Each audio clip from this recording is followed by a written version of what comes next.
Bonjour à toi cher spectateur et bienvenue dans un univers parallèle où après avoir fait une immense saga avec sa femme et en avoir fait un peu n'importe quoi, Paul W. S. Anderson s'est dit que il allait nous faire une Sam Raimi et qu'il allait produire une version beaucoup plus sérieuse et premier degré de Resident Evil qui est donc réalisée ici par Johannes Roberts et sous-titrée Bienvenue à Raccoon City. L'histoire, Claire Redfield décide de retourner à Raccoon City de nombreuses années après s'y être échappée pour aller chercher son frangin alors que la ville est sur le point de passer en état d'urgence suite à un incident autour des laboratoires d'Umbrella Corporation qui sont situés dans la ville. Alors, honnêtement, je sais vraiment pas comment le résumer plus simplement sans trop dévoiler de détails. De toute façon, je pense que vous avez tous joué au jeu, vous connaissez tous sa licence, donc en gros ça reprend le thème du jeu, il y a voilà une ville avec un nom de pangolin ou un truc comme ça, il y a un virus qui s'échappe Non mais en gros et c'est voilà, la merde quoi. Et après ils sont confinés et voilà, c'est les couvre-feu, premiers jeux. C'est Jean les premiers jeux. Castex et tout, voilà, on le connaît. Et donc pour en parler avec moi, mon bon bout en train, fan de jeux vidéo, Nico, comment Voilà, vas-tu? bah très bien et toi? Bah écoute, ça va. Voilà.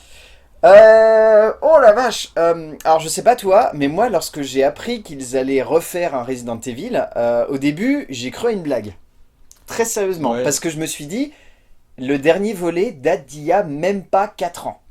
Celui qui était supposé être le chapitre final. D'ailleurs, vous ne le voyez pas, mais on a Mila Jovovich qui est en Mm. train de nous jeter derrière. Donc je me suis dit, pourquoi ils nous font une Spider-Man? Alors Allez, en déjà, mode YOLO. déjà j'étais même pas au courant qu'il y a 4 ans il y a eu un film Resident Evil qui était sorti. C'est normal, personne l'a vu à part moi, il est nul. Je me rappelle des premiers films effectivement avec Mila Jovovich et encore j'ai pas tant de souvenirs que ça à part la scène du mec qui se fait découper en apéricube par le rayon laser. Je pense que c'est la seule scène dont tout le monde se rappelle, sinon le reste du film c'était plus anecdotique on va dire. Donc c'est pour ça que à nouveau Resident Evil au cinéma j'étais un peu en mode mais quoi. Bah, moi je me suis dit ça et je me suis dit encore plus ce fameux mec que tu évoques lorsque j'ai découvert que Jeremy Bolt et Paul W. Sanderson, donc les producteurs originaux des premiers Resident Evil avec Mia Jovovich, étaient producteurs sur celui-là. Mhm. Donc tout de suite, moi, comme je te disais, l'écho qui m'est revenu en tête, c'est Sam Raimi qui décide de produire un remake de Evil Dead par un autre réalisateur au premier degré, de manière beaucoup plus sérieuse. Et je me suis dit, c'est quand même un peu bizarre de faire ça aujourd'hui, sachant qu'à côté, Netflix a récupéré une partie des droits de Resident Evil, en tout cas de la partie animation, et vient de sortir une série animée qui a plutôt bien marché, qui a eu de bons échos. Donc on se retrouve dans cette espèce de d'étrange moment où on se demande qu'est-ce que ce film peut réellement apporter de plus qui n'a déjà été fait par le passé. Nico, je me tourne vers toi. Ce Resident Evil, on en pense quoi? Bah, j'étais agréablement surpris finalement. Je m'attendais plus ou moins à un nanar. Bon, on le sait très bien à chaque fois qu'on. Je sais dans chaque vidéo sur un film, sur un jeu vidéo, je dis la même chose. Je dis généralement les films sur les jeux vidéo, c'est de la merde. Bon, on a vu avec Mortal Kombat, on va pas revenir dessus. Mais là, franchement, ils ont. Non, franchement, vraiment agréablement surpris parce que déjà l'histoire. Alors forcément l'histoire, ça reprend l'histoire des premiers jeux, c'est-à-dire le 1, le 2, un peu le Et un 3, peu le 3, le ouais. 3 aussi, un petit peu tout mélangé et finalement ça s'enchaîne super bien. Alors forcément si vous avez déjà joué au jeu, vous connaissez l'histoire, vous savez ce qui va se passer, il y a globalement, vous savez, ils vont aller dans un manoir essayer de récupérer une équipe de police, ils vont tous mourir et voilà. Bon, j'ai rien spoilé, hein, vous le savez déjà. Par contre, effectivement, c'est fait d'une façon ils n'ont pas essayé de moderniser l'histoire, c'est-à-dire ça se passe à l'époque où le jeu est sorti, à l'époque où le jeu se passe, c'est-à-dire En en 98. 1998. Alors bien sûr, ils vont sortir tous les gimmicks de l'époque hein, pour nous dire on est dedans. Ils nous font, c'est un petit peu la Stranger Things, vraiment un petit peu abusé de tous les gimmicks, même si c'était pas forcément nécessaire. C'est-à-dire dès qu'il y a une radio allumée, ils vont mettre un morceau de 1998, par exemple. Je préfère la version avec Iman en fait. Oui.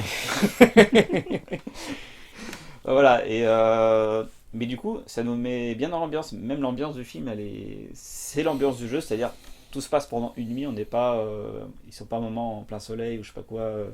Ils nous font pas un décor. Je crois que dans les premiers films, Mila Jovovich, à un moment, il y avait un espèce de décor un petit peu à la Mad Max. Ils sont en extérieur dans un désert. J'ai quelques souvenirs de. Resident Evil Extinction. Ouais. C'était un des plus intéressants en termes de mise en scène et en termes d'ambiance, Mais clairement. je sais pas. J'ai des trucs qui me reviennent comme ça. Flashback du Vietnam. Des flashbacks du Vietnam, voilà. Et finalement, je me dis que là finalement, il n'a pas tout ça. Ça se passe à Raccoon City, voilà, la petite ville, le petit bled paumé américain.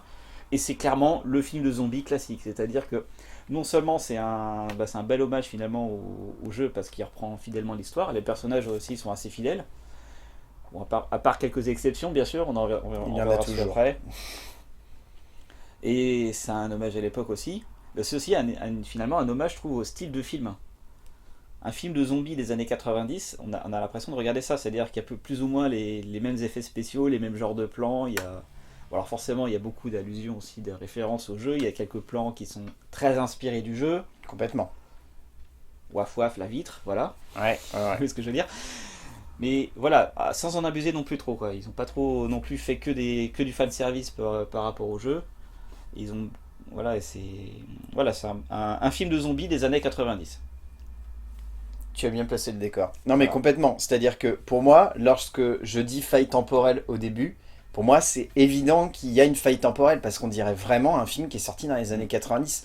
Et c'est assez génial parce que Johannes Roberts, c'est un cinéaste dont je pense que tu connais pas forcément beaucoup le travail, mais en gros, c'est un metteur en scène qui est vraiment fasciné par cette période-là de cinéma. C'est-à-dire que tous ses précédents films, quasiment, tu peux les mettre bout à bout. C'est des espèces de films où on a l'impression que c'est perdu dans une faille temporelle dans les années 90. C'est que des concepts comme ça. Le fameux film de requin 40 Meters Down, où c'est justement des filles qui sont bloquées dans une cage et qui vont se retrouver au fond de l'océan poursuivies par un requin, ça fait bien années 90, c'était lui. Vedor, c'était lui. Et Johannes Roberts, c'est vraiment un mec qui aime ça, et pour le coup, je trouve qu'ici, on est sur un film qui est lourdingue, sur un film qui est peu subtil, sur un film qui est un décalque du jeu vidéo à 1000%, mais un film qui pour autant à aucun moment ne se moque de nous. À aucun moment on essaye de jouer une carte qui n'irait pas avec ce que le cinéaste a envie de mettre en forme, c'est-à-dire avant tout un film à suspense. C'est bon de le dire, c'est pas un film d'action. Je sais que l'affiche est très putassière, je sais qu'on accroche forcément Resident Evil au film de Mila Jovovich au cinéma. Clairement, si vous y allez pour voir un gros défourrage d'action de 1h40, sortez tout de suite de la salle. C'est un film à suspense qui veut vraiment rendre hommage, comme disait Nico, aux 3 premiers jeux vidéo. Et les 3 premiers jeux vidéo, c'est pas les Resident Evil 5-6 qu'on a pu avoir sur console. Là, c'est pas du tout ça. C'est vraiment du suspense, de la tension, et vraiment jouer plus avec un côté horrifique où on va avoir de la tension. Et moi, perso, j'ai vraiment beaucoup aimé ça, et on en parlera au niveau de la mise en scène, mais je pense foncièrement que le film est un immense hommage à un réalisateur en particulier. Mais en tout cas, agréablement surpris, ouais.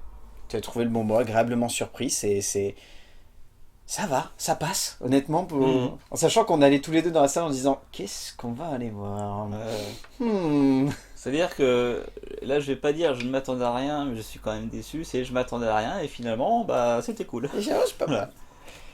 Je te propose qu'on passe à l'écriture. Et donc, comme à son habitude, visiblement, la saga Resident Evil est une saga d'auteur, donc elle est écrite par Johannes Roberts, qui s'est donc inspiré du jeu de Capcom.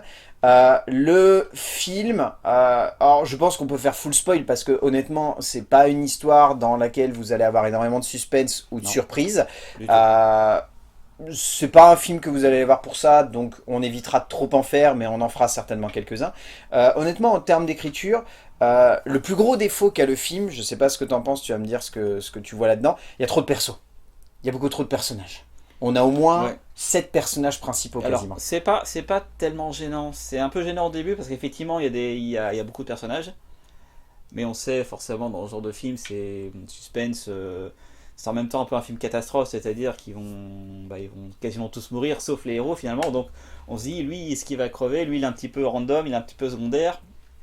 On sait qu'il va mourir. Lui, on connaît son nom. Ici, dans les jeux vidéo, on sait qu'il va survivre. Et c'est vrai qu'effectivement, vu qu'on a joué au jeu, qu'on connaît le scénario des jeux, on sait que le film est calqué dessus. Effectivement, en termes d'histoire, on sait quasiment pertinemment quelle sera la prochaine scène. Finalement, on sait ce qui va se passer à la prochaine scène. Et il y a très très peu de surprises. Alors forcément, c'est pas non plus calqué ligne par ligne ouais, non, heureusement, sur le jeu, parce que dommage. Par exemple, le 1 et le 2, par exemple, le Resident Evil 1 et 2 se suivent. Là, ils sont en même temps, c'est-à-dire que ils ont remis l'action qui se déroule au même moment, et les personnages finalement finissent par se retrouver en disant ah bah t'es là toi, et ben oui, qu'est-ce que tu fais là? Et bah je sais pas. Et voilà, enfin c'est un petit peu, voilà, le pitch c'est un petit peu ça. Et ce qui est un petit peu dommage, c'est qu'ils n'ont pas trop insisté sur le côté un petit peu le laboratoire secret qui fait des expériences sur les petits enfants. On va révéler le complot au monde. Ah non, Ils ont ouais, pas non, trop. non. Ils auraient peut-être pu faire un peu plus se focaliser sur ce point-là pour faire un final par exemple. En Ça n'a fait, pas été trop le cas. En fait, je pense que le plus gros problème qu'a Johannes Roberts, c'est qu'à vouloir vraiment se calquer, comme tu l'évoques, sur le premier et le deuxième jeu surtout, et un petit peu du 3, et en multipliant les nombreux points de vue, en ayant Wesker, Valentine, Kennedy, les Redfield, etc., c'est que rapidement, en tant que spectateur, on a du mal à prendre pied sur qui doit avoir un véritable affect sur nous. C'est-à-dire quel personnage va être le plus attachant entre guillemets ou dans lequel je vais vraiment mettre mon immersion de spectateur. Et on se dit rapidement que ça peut être Claire Redfield, mais Claire est souvent finalement en second plan, je trouve. Par rapport à Chris qui est un petit peu plus mise en avant, Wesker qui pour moi est clairement un des personnages principaux du film avec Valentine parce que c'est ceux qu'on voit presque le plus à l'écran.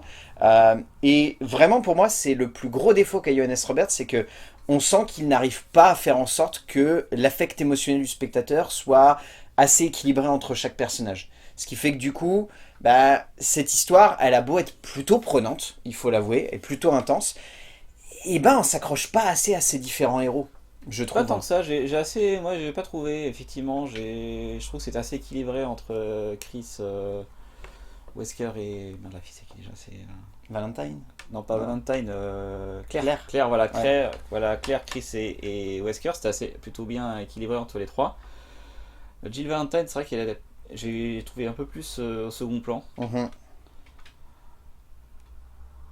Mais globalement, et puis bon, on va pas. Oui, j'ai oublié le troisième, le dernier. Kennedy. Oui, bien sûr. Ah bah oui, Alors c'est lui, il est un sûr. petit peu. Alors lui, je sais pas ce qu'ils ont fait avec lui. C'est-à-dire, c'est un petit peu le bouffon du groupe en Bah, fait. ils avaient besoin d'un comic relief et en fait, ce qu'il faut savoir, c'est que le film est vraiment premier degré dans sa manière d'être composé. C'est-à-dire qu'à aucun moment il n'est dans un espèce de décalage ou dans un côté un peu second degré. C'est vraiment tout au premier sens. Et donc du coup, je sens que Johannes Roberts avait vraiment besoin de mettre un comic relief pour un petit peu détendre l'atmosphère. Mm. Parce que sinon, franchement, le film par certains points, peut vraiment sonner comme une espèce de série Z qui, par moment, est un poil à côté de la plaque. Et c'est vraiment dommage parce que... Et donc, du coup, ils se sont dit, il faut un comic relief. Et bah, ils ont fait plic, plic, plou. Qu'est-ce que ce sera, Wesker, Valentine ou bien les Redfield? Non, c'est Kennedy. Voilà. Et donc, du coup, c'est tombé sur Kennedy. Et voilà, on a cette écriture un peu bâtarde où ce personnage de rookie commence limite en étant un loser. Et au fur et à mesure, progresse pour devenir le lourdingue qui fait des blagues tout le temps. Mm. Comme moi. Du genre, t'as de drôle de pote. Oh, le gros vilain. Ah ouais, non. On t'a spoilé toutes les blagues du film. Ah ouais, non, non. Alors oui, non, non, mais il n'y a pas beaucoup de blagues, donc au Non, moins vous êtes préparés. il fait pas beaucoup de blagues en plus. Et on le voit, finalement, on le voit très rarement. Alors, généralement, Léon, on le voit, c'est soit il fait une connerie, soit il sort une blague débile, quoi. Et, Exactement. c'est vrai qu'il sert pas à grand chose, finalement, ce personnage. C'est un petit peu dommage, il aurait pu être un peu plus exploité. Ils auraient peut-être pu aussi, je pense, ils auraient peut-être dû mettre plus de personnages secondaires qui se font buter à la fin, mais qui auraient eu une utilité. Et ça, j'ai trouvé ça un peu dommage, c'est qu'ils se font très très rapidement zigouiller par un monstre ou un zombie. Et finalement, ils apportent pas grand chose à l'histoire. Mais tu vois, comme on l'évoquait hier en sortant de la salle, et c'est vrai qu'au final, je me rends compte, Johannes Roberts n'a pas tant voulu concevoir un Resident Evil classique en termes de structure cinématographique qu'un slasher finalement. Mm. On est vraiment sur un slasher où l'idée c'est vraiment de créer un suspense sur les personnages vont rentrer dans ce manoir ou vont rentrer dans cette maison ou vont rentrer dans tel endroit, est-ce qu'ils vont en sortir vivants ou pas parce qu'il y a les zombies, parce qu'il y a des trucs comme ça. En fait, le film en termes d'écriture est tellement, je trouve, sommaire que c'est difficile de se raccrocher à vraiment des points où on se dit que là, le film est très créatif ou très inventif. Mm. Il l'est pas tant que ça parce que son objectif principal, c'est surtout de créer un cadre dans lequel on puisse à la fois combler les fans de la saga Resident Evil vidéoludique, qui n'ont pas eu leur dose clairement avec la saga autour d'Alice, qui elle était beaucoup plus cinématographique et beaucoup plus nanardesque par de nombreux aspects. Et là, du coup, l'idée, c'est vraiment de plus se dire, comme tu l'évoquais au début, fibre nostalgique. Allons tirer les fans, ramenons-leur des clins d'œil qu'ils aiment, et du coup, on verra bien ce que ça donne. Ce qui fait que du coup, on se retrouve avec cette écriture qui est finalement assez vague et floue en termes vraiment de pure création artistique. C'est un film qui est très sommaire, et dans lequel il n'y a pas grand-chose à retirer, en fait, finalement. Même en termes de scénario, finalement, il y a pas tant que ça, quoi. On sait voilà, ils vont enquêter dans le manoir. Ils savent pas trop pourquoi ils y vont. Alors il y en a qui vont pour enquêter, pour retrouver un groupe de policiers qui était en patrouille, qui donne pas de signe de vie. Les autres parce que faut juste qu'ils se barrent de la ville parce que la ville va péter dans 6 heures. Et ils se retrouvent là. Et finalement ils découvrent des trucs et ils s'en vont. Je sais pas, y a pas eu de gros, voilà, de gros objectifs quoi. Encore Ouais, non. un petit peu comme dans un jeu vidéo, il y a toujours un. Alors généralement, effectivement, dans les jeux vidéo, souvent on commence le jeu, on a un objectif. Par exemple, des Resident Evil, vous allez enquêter justement sur la disparition de la patrouille de police. Et après, vous allez découvrir d'autres objectifs au fil du temps. Là, on n'a pas trop ça, à part ils doivent se casser ici ça parce que ça va péter en fait. C'est juste cette histoire de. Cet objectif juste s'enfuir finalement c'est moins palpitant que découvrir un gros complot ou un truc comme ça qui finalement fait aussi partie de l'histoire. En termes de mise en scène, et ben là c'est beaucoup plus intéressant parce que Johannes Roberts c'est un cinéaste qui fonctionne énormément par l'image dans ses films.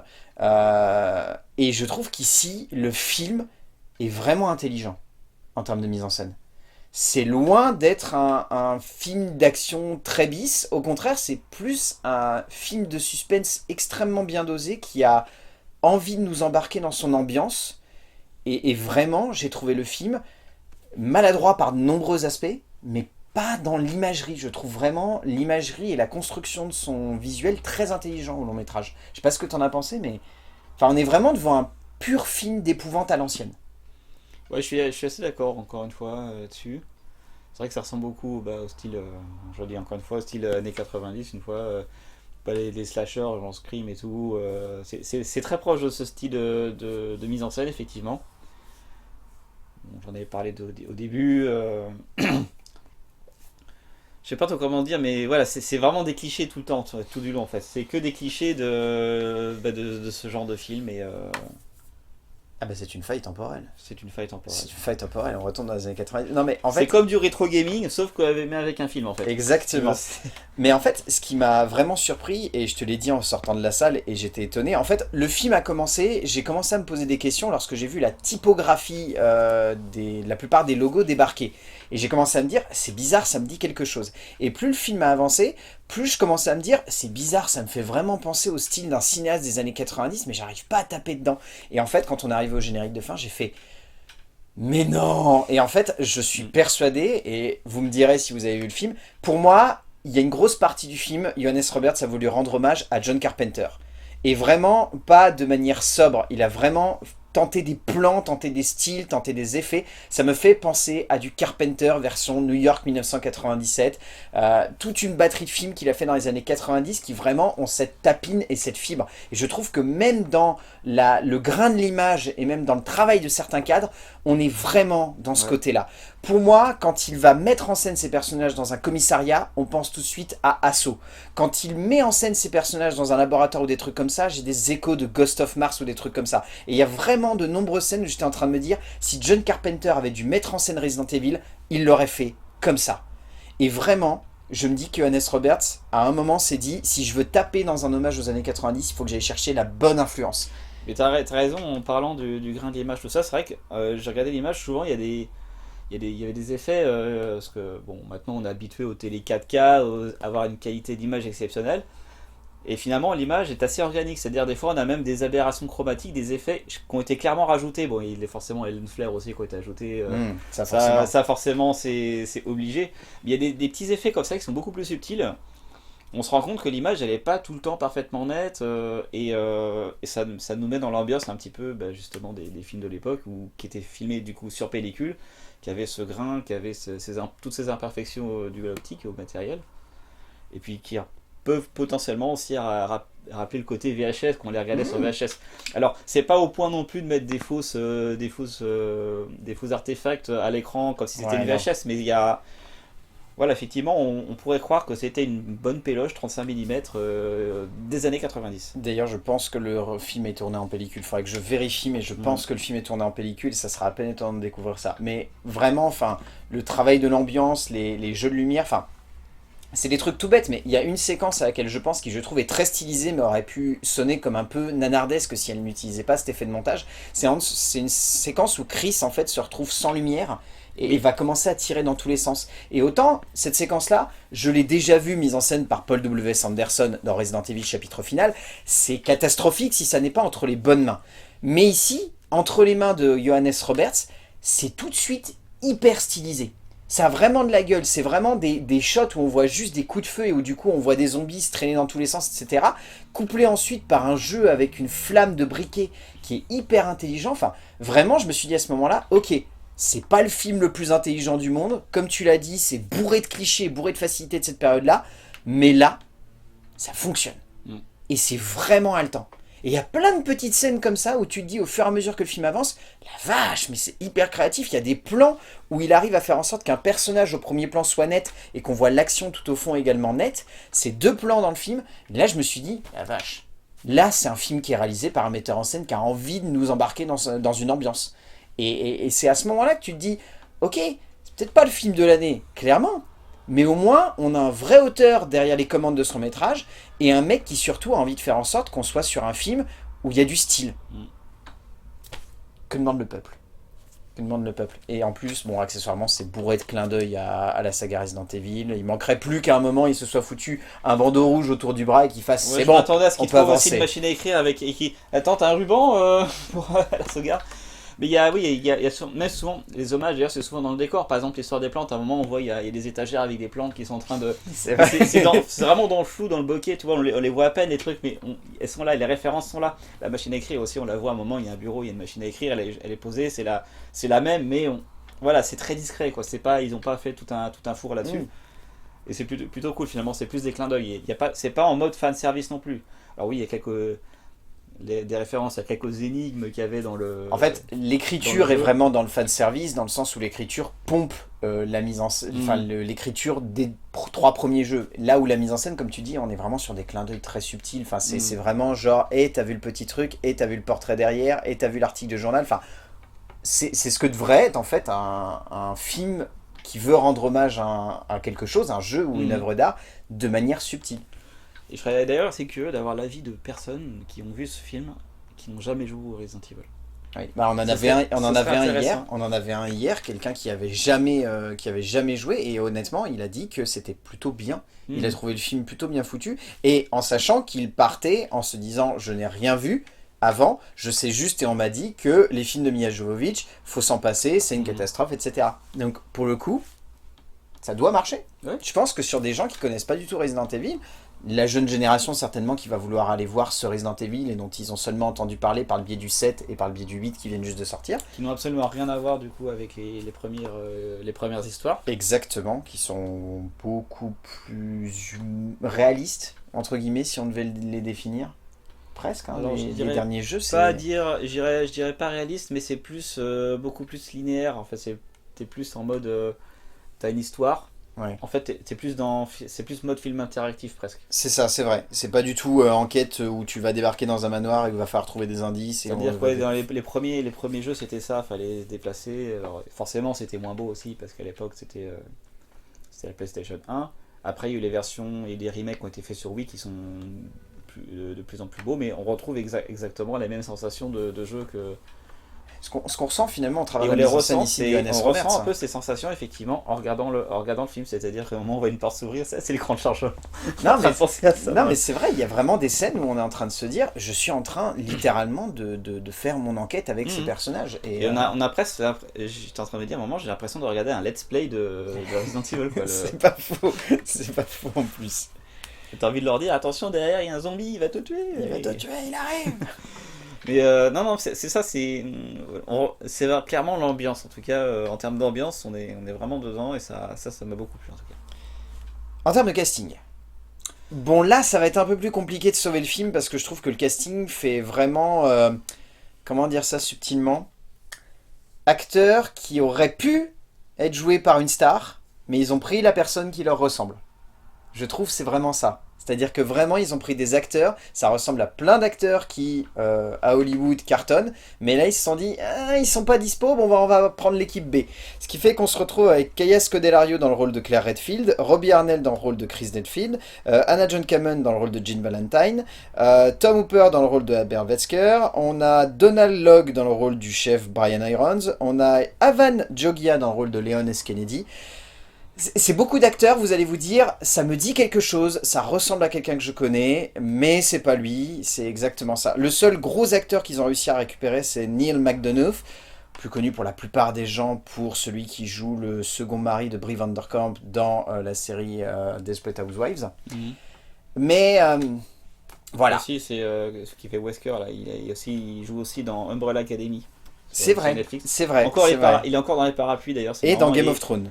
Et dans Game of Thrones aussi. Ah oui, c'est possible, ouais, effectivement. Ouais. Au début, c'est pareil, je dis, je le connais et. Ouais, effectivement. Mais pour le coup, je trouve que la plupart des acteurs de ce film sont pas ouf. J'ai pas vu une performance qui m'a vraiment. Où je me suis vraiment dit. Enfin, Kaya Scodelario, c'est une actrice qu'on connaît surtout pour avoir joué dernièrement dans la trilogie des Labyrinthes. Ça a jamais été une actrice forcément impressionnante. Et en plus, elle a le même physique qu'Alexandra Daddario. Donc pour moi, c'est très compliqué parce qu'il y a des moments où j'ai envie de les confondre toutes les deux. Mais après, c'est peut-être aussi simplement les personnages qu'ils incarnent. C'est pas forcément des personnages sur lesquels tu peux faire des trucs incroyables, quoi. Ouais, c'est ça. Et Mais je trouve que, honnêtement, pour le rôle qu'ils avaient, ils faisaient le café, quoi. C'est vrai que Wesker, pour moi, c'est un peu le personnage badass. C'est le mec qui est méchant sans être vraiment le méchant. J'ai trouvé un petit peu décevant finalement. Ouais. Il n'était pas tout à fait à la hauteur, mais c'était pas forcément le jeu d'acteur, c'était l'écriture du personnage finalement qui était peut-être pas complètement à la hauteur du personnage de base. Et pareil pour Léon finalement, le mec qui est normalement un peu charismatique, Ouais, un peu non. badass. Là, c'est un espèce de coucou, j'ai un flingue. Ah merde, j'ai fait tomber. Ah non, mais c'est un bleu. Désolé. Ils en ont fait un personnage de bleu Ouais, ils en ont- extrêmement caricatural. c'est ça, voilà, et et- ouais. Ils auraient pu potentiellement mettre un mec marrant, l'ajouter peut-être ajouter un nouveau personnage, Ajouter un faire comic relief, ouais. voilà. Et je pensais que d'ailleurs il y a une scène justement où on voit ce genre de personnage qui apparaît, un personnage qui est enfermé dans une cellule, qui est habillé avec des couleurs hyper flashy et tout. Le mec c'est le gros geek en fait, voilà le mec. C'est l'intello, il va résoudre toutes les énigmes, il va se faire buter comme une merde. Bah non, il se fait buter comme une merde dès le début. Ouais, c'est ça. Donc, C'est ouais, non, non. et pourtant il avait presque plus de charisme que Léon finalement. Parce Oh, que, ça c'est clair, oui.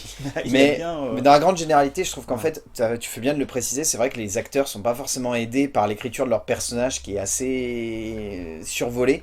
Et je trouve que du coup, il n'y a pas vraiment une performance où on se dit l'acteur est vraiment charismatique. Enfin, à la limite, Robbie Arnell dans le rôle de Chris Redfield s'en sort pas trop mal, mais je le trouve pas explosif. Et Kaya Scodelario, c'est les deux qui sont le plus mis en avant. Elle s'en sort bien, mais pareil, il n'y a aucune scène où elle brille, où elle est vraiment impressionnante. Enfin, c'est le problème, je pense, de ce casting, c'est qu'il n'est pas assez porté en fait par l'écriture, et du coup, on a beau avoir une mise en scène qui essaye vachement de les iconiser, ça suffit pas à faire tenir le film en fait. Après, je suis pas contre du tout le fait de mettre des acteurs pas très connus, justement. Parce qu'il y a plein d'acteurs qui sont talentueux, il n'y a pas que les Will Smith et compagnie. Et des fois, qui ça sont permet meilleurs. surtout d'avoir une meilleure identification pour le spectateur, parce que quand l'acteur est connu, c'est parfois plus compliqué parce qu'on le trouve trop charismatique, Mhm. et quand tu prends des acteurs moins connus, ça te permet d'avoir une meilleure immersion et de te dire je m'identifie plus facilement à lui parce que je le connais moins. C'est C'est vrai. ce qui se passe d'ailleurs souvent lorsqu'on a des gros films cultes, c'est parce que l'acteur auquel on s'identifie le plus, c'est un acteur qui était tout jeune ou qu'on connaissait pas à ce moment-là, et là on se dit la vache, il est trop bien dedans. Sauf que là ici, je pense pas qu'il y ait beaucoup de gens qui se disent ah je me suis vachement identifié à Claire Redfield ou à Chris Redfield, je suis exactement comme ce personnage. Nanana, désolé. Mais bon. On arrive à la fin de cette vidéo sur Resident Evil. Qu'est-ce que tu retiens au bout du compte, mon cher Nico, de ce reboot slash adaptation fidèle des jeux vidéo slash nouvelle tentative de refaire vivre la saga? Je retiens qu'ils ont quand même mis une fin qui annonce une suite. Et alors, ça me paraît en même temps une très bonne idée et une très mauvaise idée, parce que le film était franchement bien. J'ai peur qu'il fasse un 2 qui soit un nanar, pour surfer sur la vague du premier. Parce qu'effectivement, ils ont repris tous les bons éléments, finalement, les très bons éléments qui ont fait le succès des premiers jeux. On se rappelle des jeux qu'il y a eu après. On se rappelle aussi des films avec Mila Jovovich. Qu'est-ce qui reste ? qu'est-ce qui reste à exploiter de bien pour faire un deuxième film? Le 4. Resident Evil 4. Effectivement, le 4. Le 4, je l'ai fait aussi, le jeu, il est Mais super. voilà, faut voir ce qu'ils vont en tirer. Mais Même finalement, l'histoire par exemple, du 5, auquel j'ai joué aussi, ça se passe en Afrique. Voilà, c'est plus ou moins. Il y a quand même moyen de faire des choses, mais du coup, ça aura pas forcément la même ambiance qu'il y avait à Raccoon City finalement, où on retrouve clairement l'ambiance film années 90, c'est ça.